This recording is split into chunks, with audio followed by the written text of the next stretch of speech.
Yan, mag-unboxing po tayo mga kalabs ng parcel ni Labs. Yan ang kanyang parcel.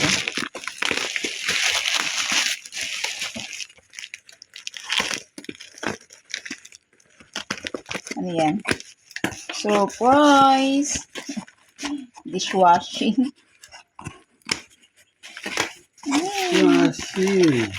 Washing dalawang pa. Hindi na tayo 6 liters pala ito, bali 12. 12 liters. Ang daming in order. So, isang pack mo na titimplahan. Timplahan na lahat. 12. Ilang, ang tubig mo nito may takal din.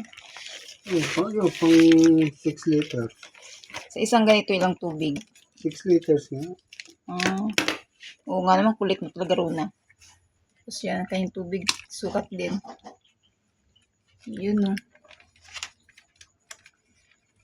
Nakakatipid kasi mga kalabs pag yan ang ating ginawa. Yan. Yan, tayo naman.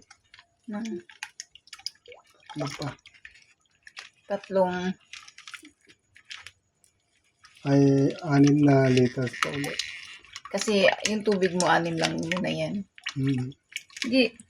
Okay. Kasi akala ng Labs, isang pack lang in order, yung pala dalawa. Okay.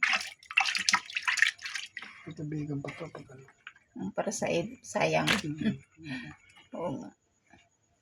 Nakupa ako. So, dadagdag. Ano pa ito? Ang 7 liters yan. Ang pito na ito.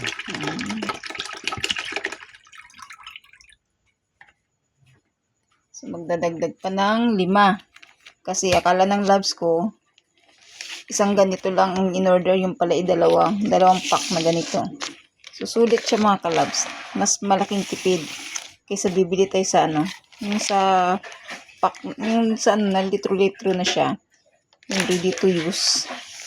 Magkano yun? 60 or 65 isang litro. Ito ilang litro to? 6. 6 liters. Diba? Ang laki ng tipid. Mas makakagawa na tayo ng dalawang ganito sa isang timba halos. So, ayan. Aasin na ating panghalo nito, Labs. Sandok lang, no?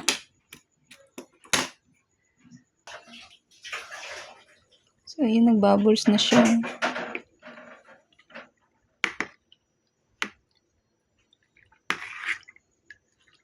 Kulang pa kasi siya, kaya diadagdagan ng Labs. Ayan.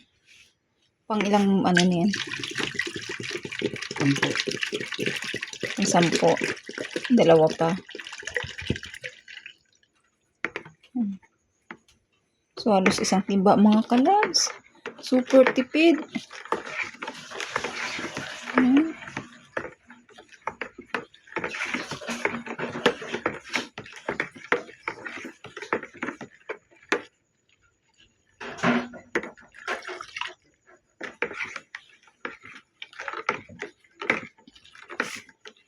So, sasairin pa ni Labs yung kanyang sayang daw kasi. Berit ang Labs ko.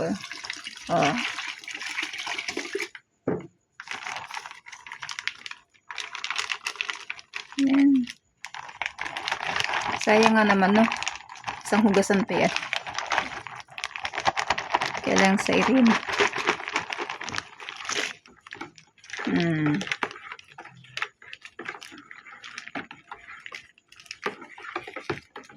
So, ilang galon na itong mga kalabs magagamit natin.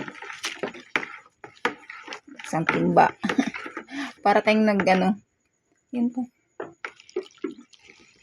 Para tayong ilan ang sandok nahulog. Nahulog ang sandok. Isa pa naman. Ay, nahulog yung sandok. Wait lang.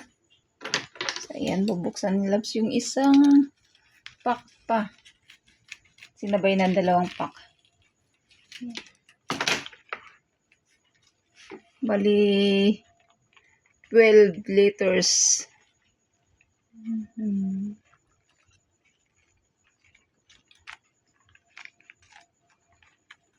Gastos na kasi tayo sa dishwashing mga kalabs kasi araw-araw tayo nagluluto na ng leche flan. Kaya kailangan marami tayong dishwashing. So, although hindi naman namin to kaya ubusin, siguro kung kami lang gagamit ito, isang taon gamitan. Hindi naman siguro. So, mag-share po tayo sa mag-share tayo sa ating dito, kapitbahay. Aming pamangkin tsaka kapatid ng Labs. Magastos din sila sa dishwashing. Maano din sa hugasin. Yan, halu-haluin lang po natin yan hanggang matunaw po mga kalabs. So, ganyan ang pagtimpla ng dishwashing. Tapos, overnight na po yan mga kalabs. Bukas na natin siya isasalin sa lagayan.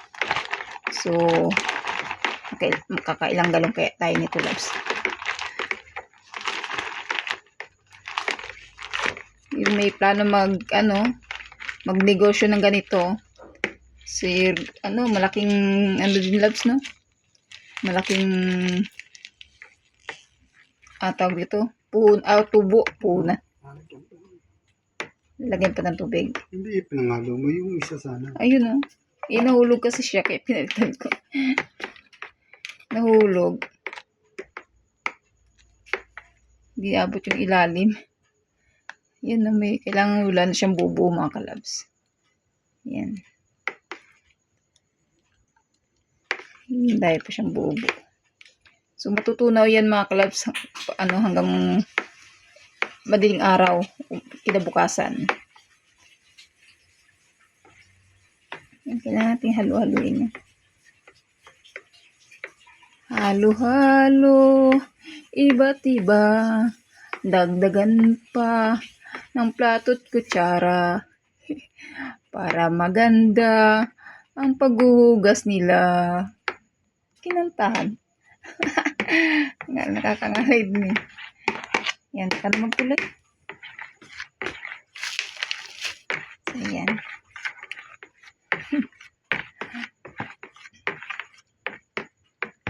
Yan, sa mga nagtitipid po mga kalabs, ganito po ang gawin natin mga kalabs. May bubo pa. Yung magastos sa paggamit sa dishwashing na hindi naman masilan sa paggagamit nito. Kaya ito po yung pwede natin gawin. Super tipid. So, yung plano magnegosyo, ito rin po yung mga kalabs. Nakakatipid din. Malapot na. Ha? Parang malapot. Malapot. Parang malapot nga siya. Kailangan dagdagan ng tubig pa. Ito pa yung panlabindalawa pa lang. Kaya malapot. Hindi siya umano sa sa 12 ka litro. So, isang timba. So, ibig sabihin, Labs, sobrang dami ito. Ang dami nating dishwashing mga kalabs para tayong magne-negosyo nitong dishwashing. Malapot na. Malapot pa rin. Hindi, mas okay na rin siguro rin kasi parang hindi na magdagdag na lang ng tubig pag gagamitin. Hindi pa siya masyadong na-mix may buo-buo pa siya, Labs. So, bukas lalapot pa yan.